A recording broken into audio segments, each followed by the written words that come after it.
Huli sa Leyte ang kasambahay na tumangay umano ng mahigit 2 milyong pisong halaga ng mga alahas ng kanyang amo sa San Juan. Ang suspect magdadalawang linggo pa lang sa trabaho nang isagawa ang krimen. At nakatutok si John Consulta.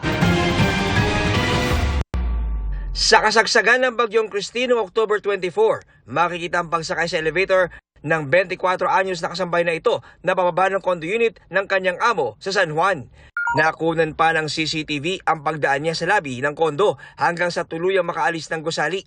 Ang paalam daw ng kasambahay sa kanyang amo na magdadalawang linggo pa lang sa trabaho matapos makilala sa Facebook. She seems so nice naman eh. Nagpaalam siya, sabi niya, na-disgrasya yung sister niya. She has to leave kasi inuutusan siya ng mother niya. Pero hindi alam ng amo, tinangay na pala ng kasambahay ang kanyang mga alahas na nagkakahalaga ng 2.6 milyong piso.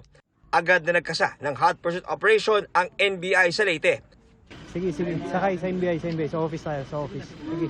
At doon na aresto ang suspect na si alias Alex. Narecover sa kanya ang resibo ng pinagsanlaan niyang pawn shop. Ang kalahating milyong pisong singsing na isangla sa halagang 21,000 pesos. Nakuha rin ang 2 cellphone sa suspect na galing daw sa napagbentahan sa ilang alahas. Yung composition ng mga alahas, merong hikaw, merong bracelet, merong singsing, tapos may pearl pa yata.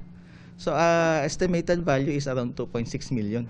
Nang tanungin kung bakit nagawa ng suspect ang pagnanakaw, nasa hospital kasi yung kapatid ko. Nadisgrasya lang po. Humingi ako ng tawad sa inyo, ma'am.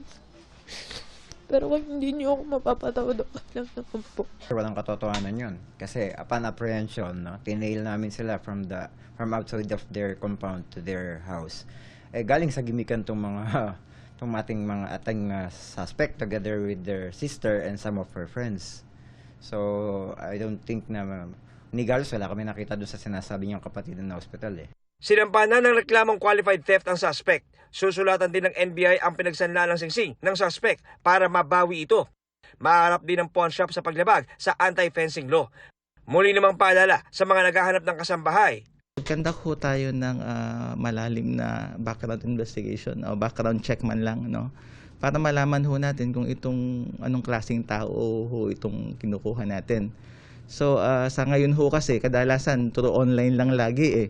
Pero hindi natin alam kung ano talaga yung katauhan nung tao. Para sa GMA Integrated News, John Consulta, nakatutok 24 oras.